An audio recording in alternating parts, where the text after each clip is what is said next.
Hey,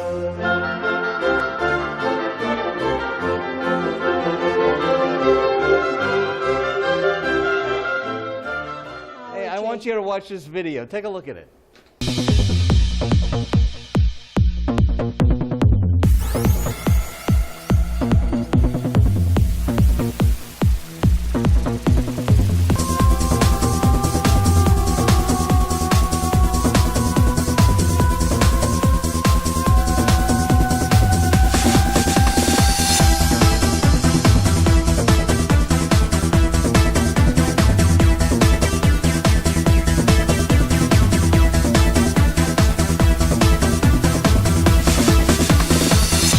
What is that?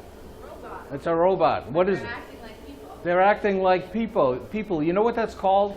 That's called biomimicry. Biomimic. Mimic meaning to copy. And if I can make a robot that big, you know how big I can make robots? I can make them a lot bigger than that. And I can make them a lot smaller than that. I can make them this size. I can make them this size. This is creepy crawler. This is something called a Hexbug, but it's not. It's an autonomous robot. It doesn't have the ability to think, but the electronics exist, so I can put a brain in this, and I can have somebody in another room controlling this. And think of the things you could do with this if you could control it autonomously. You can like spy it. You can put a camera on it. What else could you do with it? Put a phone on it. You can record somebody. This is the kind of thing that's fun, but it's also the kind of thing that gets done in the defense business. What's that look like?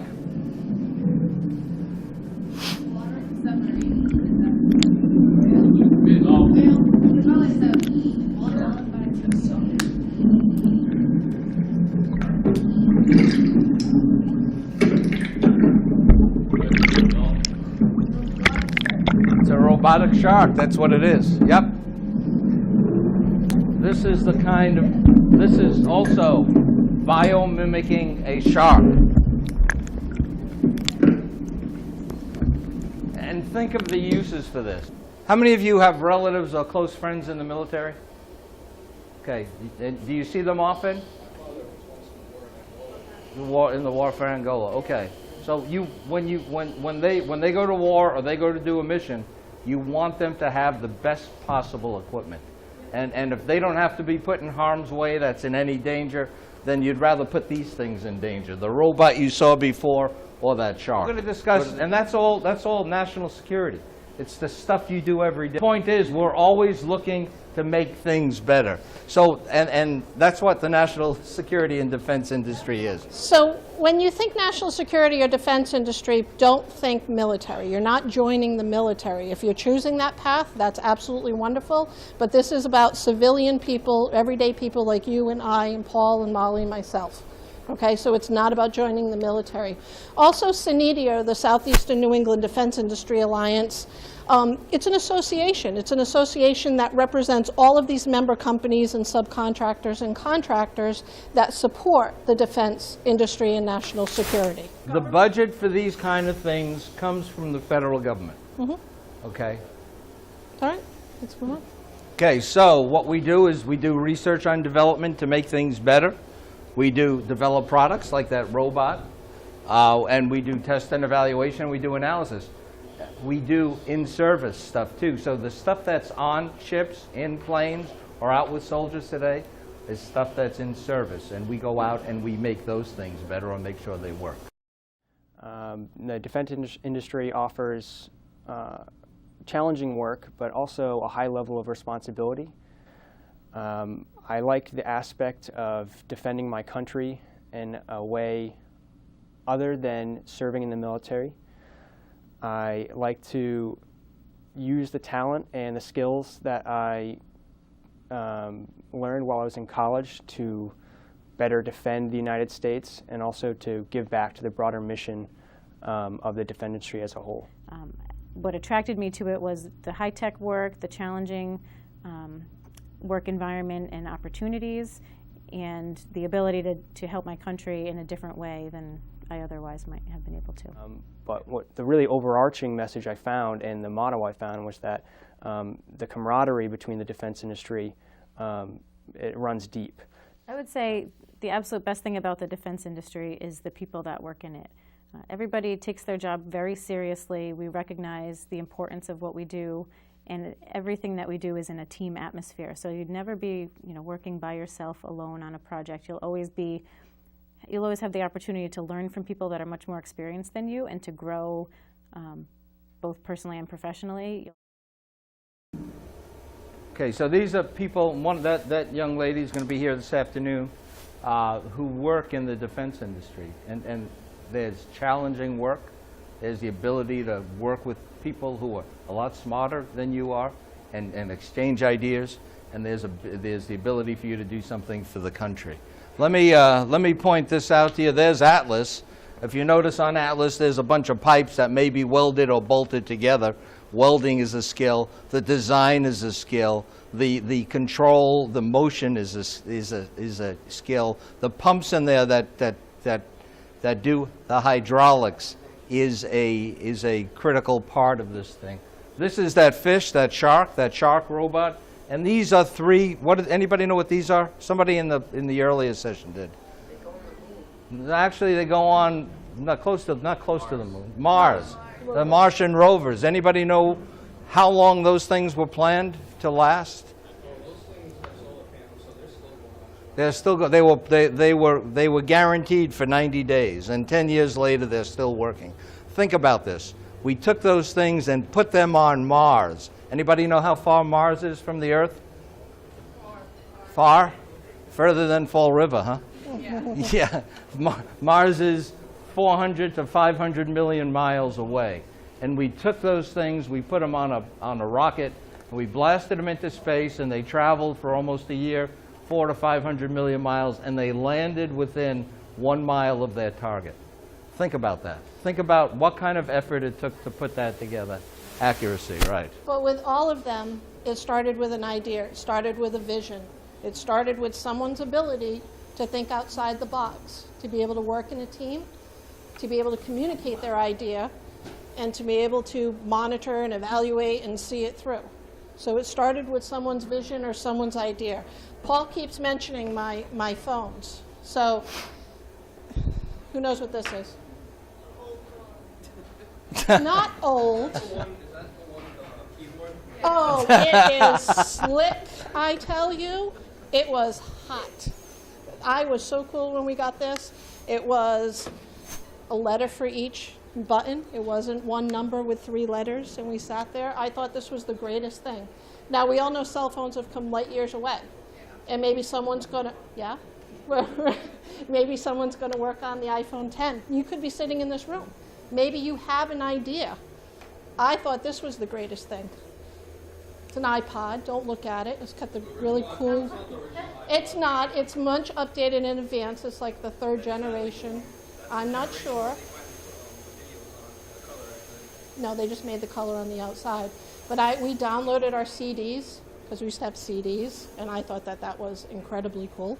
And we could put them on here, and I could develop a playlist, and then I could use my phone, and then I could text people, and then I could listen to my music, and then I had my GPS in my car. And now we all walk around with, you probably all have them in your pocket, all in one. And the technology for tomorrow, like we talk about, is someone's going to create something even better and broader and with more capabilities than what I thought this was the greatest thing, going back then. Okay, so the job of the defense industry is to provide the people that who are in the service the best possible solutions for them doing their missions. Among educational institutions and government personnel. Right here, we're looking at Naval Undersea Warfare Center down in Newport. We're looking at Quonset Point, where we build submarines. This is where they do research and development of submarine combat systems. This is university in Massachusetts and Rhode Island, and this is a public school in Rhode Island. So it's every one of those places provides people with all kinds of skills, from college graduates to high school graduates, to do the kinds of jobs that we need for defense. And when we talk about the education, it could be a technical school, a trade school. It could be a certification that you get once you leave here. So it could be on-the-job training that you've received somewhere. So it's all of those things working with industry and the military and the government. So don't just look at this as I've got to go to an Ivy League 4-year, 6-year school. This is everything in between, everything from high school and beyond. Well, and why are we doing this? We're trying to preserve our way of life through science, engineering, technology, and mathematics. In my current role as a senior software engineer, I work on the Zumwalt program, which is the Navy's next generation stealth destroyer. So the ship is actually currently being built, and my specific role is to work on the human-computer interface software. So in this ship class, the screens have all been redesigned. They need to be familiar to the operators because these sailors will be going from potentially one ship to another over the course of their career, so they need to be able to, with a little bit of training, be able to complete their job effectively. One of the most exciting parts of my job is being able to interact with our customer, which is the U.S. Navy, and actually getting to meet the group of sailors that will be some of the first to serve on this ship and watching them use our software. On a daily basis, I'm trying to protect and defend the Right Solutions network and IT systems from advanced persistent threats, which are nation states and other malicious groups that are attempting to exfiltrate data from our network. There's also a need for you to be able to communicate, for you to be able to read and write, and for you to be able to critically think and reason. So what's going to wow you is this number right here. The U.S. defense budget is $530 billion. So that's 50 times more than what Bill Gates makes in a year. And how many of you know who David Ortiz is? Please, all of you should raise your hand. Somebody didn't know who David Ortiz was. So it's 35,000 times more than what David Ortiz makes. So the starting salary, no, the career opportunity, the starting salary in the defense industry is anywhere from $72,000 to $110,000. That's a year.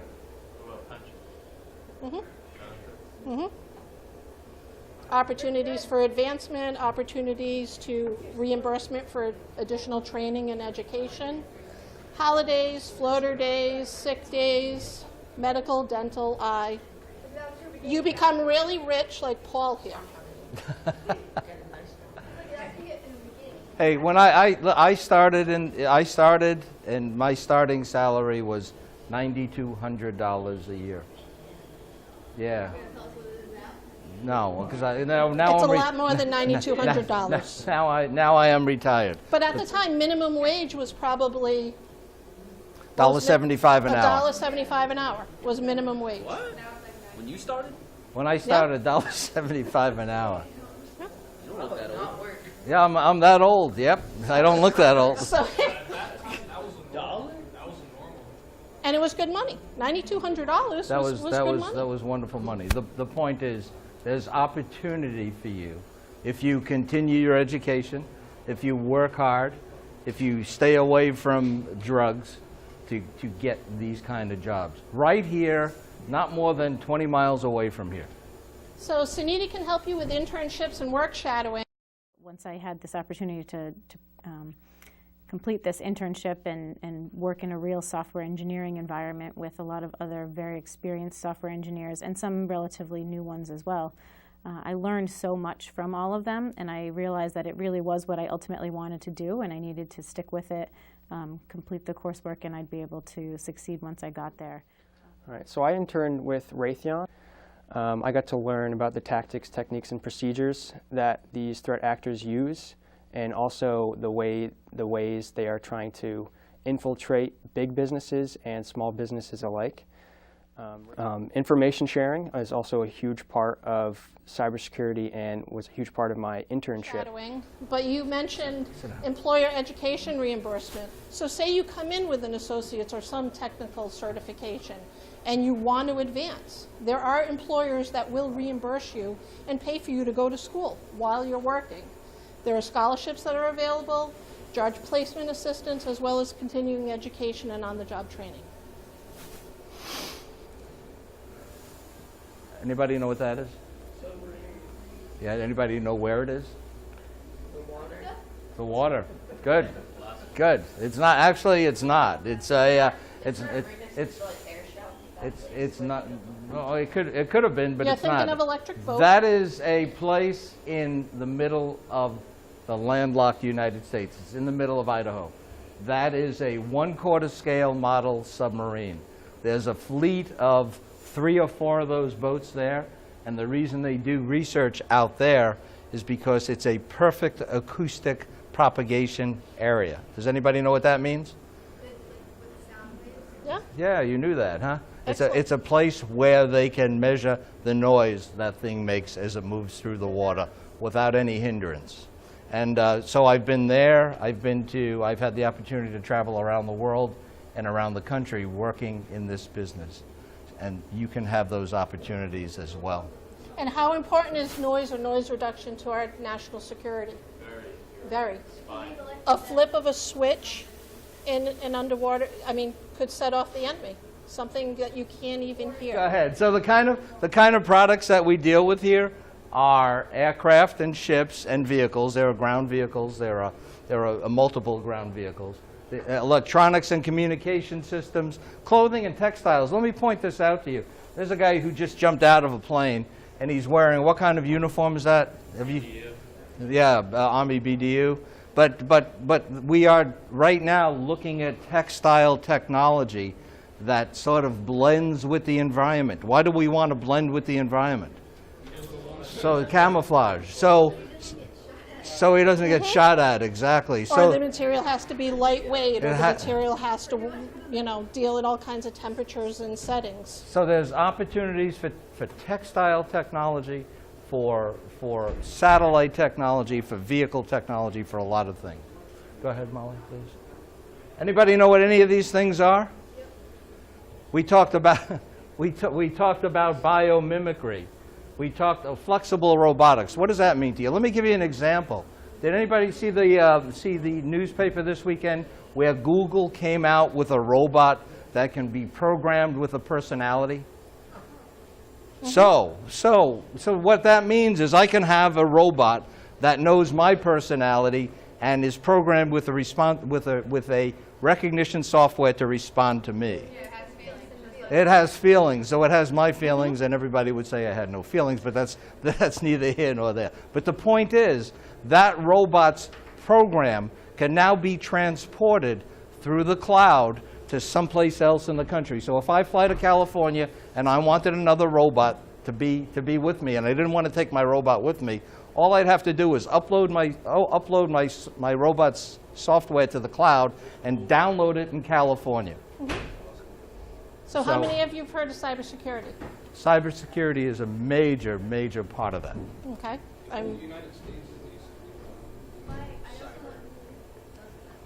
Everything needs to be protected, from patterns of new cars to drones to the latest medical technologies or prescriptions. Cyber warfare. Cyber warfare. By the way, what are the domains of warfare? Anybody know what domains is? The universes? Anybody play video games? What are the universes of warfare? There's air, there's sea, there's space, there's land, and what's the other one? The new one? Cyber. Cyber is a big part of warfare now. The unseen world. So So go ahead. national security, if you can think it, you can create it, and technology for tomorrow. So I use the phones and the iPad, and that's kind of a fun thing, and how cool it was and how great it was. But all of this starts with an idea. It starts with a vision. It starts with your skill sets and your talents, whatever they may be. They may be design. It may be soldering. It may be tubing, pipe fitting, electrical. It could be absolutely anything. But what's your dream? What's your vision? Someone in here is going to work on the iPhone 10, possibly, or beyond. If you can think it, you can create it. And this industry gives you the opportunity. And if you get a bunch of smart people in a room, not only can you do it, but you can come up with variations on that Well, that would blow your mind. So right here we have a picture of crowdsourcing designs, and who knows what crowdsourcing is? So it's when a group of people get together, not necessarily all in one place, and they share and they design a product. And what they did here was they designed what's called the Batmobile. And it was a contest, and just for their design, they never left their computers, they never got together. They won $10,000 just to come up with this prototype. So the thoughts of many in a team collaborating with a common goal are a lot more powerful than the thoughts of an individual. Who plays Xbox So- Live? Who's ever played Xbox Live? Okay, you got your headsets on. You don't know what to do with your free time, right? This is what you do. You get your headsets on. You're strategizing, right? Maybe you know the people online, maybe you don't know them. How are you going to complete the mission, right? Who's going to go in? You don't have enough points to buy whatever wheels for the truck to get up the ledge that's all muddy, right? So how are we going to collect points so we can buy the wheels for the truck? It's about a group of people working together in a team. And you don't necessarily have to be sitting in the room. But you all bring different skill sets and ideas and knowledge to the table.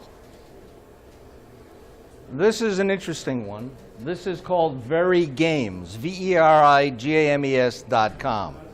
And what the problem they're trying to solve with this is, any of you write computer programs? Okay, none of you do. Okay, the simple ones. Well, the problem is when you write a computer program, there are many, many paths through it. And the issue is, how do I check all the paths through it? And for some of these systems, like that robot you saw, the complexity is millions and millions and millions of lines of code. So the problem is, how do you test all the paths through that software? And what the Department of Defense has done is come up with a game for having people who are not familiar with the functionality that they're testing to test it in this place called Very Games. What they do is they take all the computer programs that run all kinds of things in the military, and they put them in game form. And they solicit people like you, people like me, like this group here, to go out and play the computer games. So you can be playing computer games and helping the Department of Defense verify and certify their software. It's called Very Games. In the old days, as a matter of fact, when I started with the Defense Department, I'd sit in a laboratory with a book thicker than that, loose leaf, and go through step-by-step procedures to check out software. Now we're having the public doing it in a crowdsourced way. That was a really long time ago. A long time ago. So this is Electric Boat. Who said Electric Boat before? Someone mentioned it. Okay, so Electric Boat is one of the member companies of SENEDIA. And who knows what that is?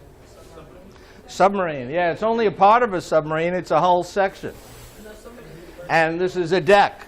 And the way they used to put stuff in submarines is that the submarine used to be made down in Groton, and what they would do is they'd open up hull sections and they'd stuff stuff in. And they use, as Captain Talipsky keeps telling me, that's that guy over there used to drive one of those things. He keeps telling me, now they use the Lego approach, where they build this stuff right here in Quonset Point. They put it together and they float it down the river, Lego style, and they put it all together in Groton, Connecticut. So again, down at Quonset Point, there's crane operators, there's machinists, there's, anything outside that has to do with facility maintenance as well. So don't always think just engineering and computer and coding and cybersecurity. There's a number of other opportunities, career opportunities in the industry. Torpedoes. But the point is, the skills that you guys could bring to solving these problems range from the technician and maintenance and development skills and welding skills to stuff that you need a PhD to do. So this career field is not limited. It's not limited. The only thing that limits it is you. You work hard, you get an education, you get certifications after you graduate from high school, you go to college or you don't go to college, but you continue your education in a field, you can be working in the defense business. And again, don't just think Electric Boat, Raytheon, Newark. There's hundreds of contractors and subcontractors and vendors that support this industry right here in our state. Okay, so you get to solve complex technical problems, you get to travel, and you get great salary opportunities. 72 to, what was it? What was it? I know you remember that. I know you, because you smiled when the, yeah, 110, yeah. There you go. $1,000. Personal integrity, security clearance is huge. We're going to talk about that. It's a job requirement for many of the jobs in the defense industry. And that can mean background checks, drug testing, so forth and so on. And then your experience gained from work study or work shadowing, internships, any volunteering, and any experience in education that you may have.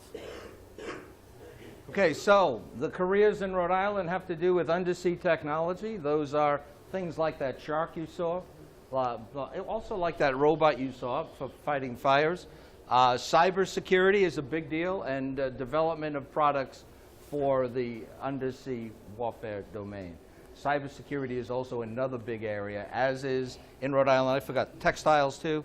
We have a big textile company that does a lot of work with Natick Labs up in Massachusetts, and the company is in Rhode Island. What you see there on the, if you can, what you see right over here is an unmanned autonomous vehicle in Narragansett Bay. They turn loose in Narragansett Bay, and under the direction of a person on the dock or on the shore, they make this go out and dive and do all kinds of mission-related things. This is the submarine as it's being put together down in Groton. So courses to prepare you, we've already talked math, science, and engineering, but also writing, speaking, and reasoning. And when we talk about writing, it's not some long research paper. We talk about the ability to communicate properly through an email, to convey your message, whether it be to a superior, to someone in your team, to another department, to be able to reason, to critically think, to think outside the box, to use common sense. Okay, so you can either get a certificate out of high school, or you can go into a program that gives you an associate's degree, which is a 2-year degree, or you can go in for a bachelor's degree, which is a 4-year degree, or you can go for more advanced degrees. The point is, there's no limit to where you can go in these jobs if you have the right education. You could make just as much money in some of the trades without any degree as you can with a degree. And you have opportunities to become supervisors and managers in all of these fields. So there's a movement for advancement within a particular department or division that you may be in, or you may decide to continue with your education and move to a more advanced position. How many of you use a GPS? Okay, and how many of you have ever thought about where the GPS comes from? Where does it come from? Do you know? Space. How many satellites are up there? Actually, there's a constellation for GPS of about 30 to 40 satellites. Okay, and how many of you have ever heard of Einstein? Oh, wait, what was Einstein famous for? Being really smart. Being really smart. Quantum atomic theory. So we put, how many of you are taking physics now? You doing physics? No? How many of you are taking physics? Okay, so we put satellites in space with classical principles of physics. You know, we provide power, we put them up there and they orbit the Earth. And then all of a sudden we start transmitting radio signals from space. And you know what? We find out that because of what Einstein projected, some of the quantum physical aspects of radio transmission, quantum mechanics. Who is this kid? Who is this kid? Is he the future Albert Einstein? So as important as quantum mechanics can be, it is. No, also your integrity, your honesty, and your loyalty. The type of person you are and the type of person you present yourself online. Your online profiles, your images, your text messages, your photos, your emails, your chats. Okay? It never goes away. Never, ever, ever goes away. Who's following the Aaron Hernandez case right now? Okay? As much money as he has and as cool as he is and all of that, he thought by busting his phone and his cameras, all that stuff was going to go away, and they've managed to recover all of it. It is never deleted. What you put up there is vital, and make sure you're thinking twice before you post whatever you're posting. DUIs, bad debt, You will be drug tested. There are security clearances. Marijuana, medical marijuana, it's a drug, it's a plant, it doesn't matter. Right now, it's a drug, and you're going to fail your drug test. That will stand in the way between you getting a $72,000 job or working somewhere else. Okay, so what else do you need? You need the ability to communicate. You need to be a team player. You need to be able to collaborate. You need to be adaptable. You need to know when you're wrong and say, okay, I'm wrong. Tell me what I did wrong. Let me learn from it. You need to have a passion for what it is you're doing. You need to get up every morning and smile and say, oh, good, I'm going to work. I'm going to go make $50 an hour doing it. And you need the ability to critically think and observe. You need to always ask why, not in a real pain in the neck sense, but you need to ask why. And you need to be able to explore that. And you need the intellectual capacity and capability to come up with the answers. So this is a favorite of mine. Cold atom sensing, navigation, and timekeeping. That goes back to GPS and the convergence of quantum mechanics and classical mechanics. Go ahead, Molly. Again, it's a favorite slide of Paul's. It's not a favorite slide of mine. I think differently than Paul does. I look at things differently. I have a different skill set and qualities that Paul does. I can't do what Paul does, but Paul can't do what I do either. But together, we can. Right. And that's the point. So whatever your skill sets, dreams, or passions are, there's a place for you. You just got to stay clean and show up every day and work hard. That's at the end of the day. That's the most important message that if we can leave with you, that's all it takes.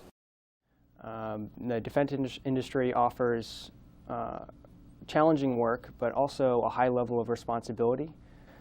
I like the aspect of defending my country in a way other than serving in the military.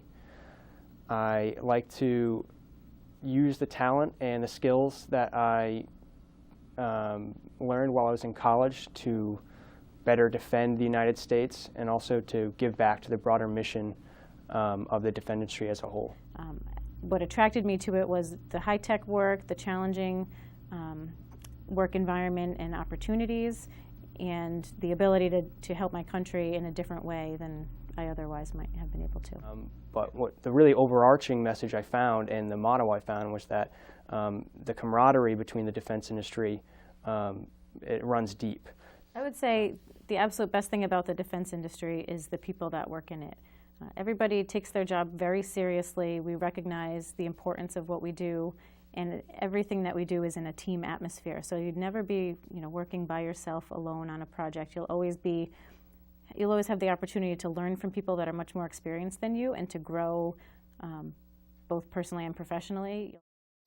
No to drugs, no to alcohol, no to debt that puts you in way over your head. So, and we need you to help us maintain our technological superiority. Why? Because there are people out there trying to challenge that now. So we talk about SENEDIA and we talk about this association and this entire group. All these businesses get together, they talk about the industry, the latest in technologies, but they also talk about an aging workforce. So there's a population of employees that's aging. They call them the gray hairs. That's me. Okay? So we need creative, innovative minds. Some look at it that way. So we need technically savvy, creative minds. And we want those minds and visions and ideas to stay here in Rhode Island and to work in this industry and not go someplace else. And there are opportunities available. How many of you like what you heard? How many of you are interested in hearing more, finding out about opportunities? So we have a sign-up sheet. Just your name, your school, your email address. It's a way for us to keep in touch with you. It's a way for us to let you know about opportunities that may be available, so you can feel free to set up. How many of you have seen this? So it's like a Fitbit. It's a Fitbit. It's a wrist band, and it will project a computer screen on your arm.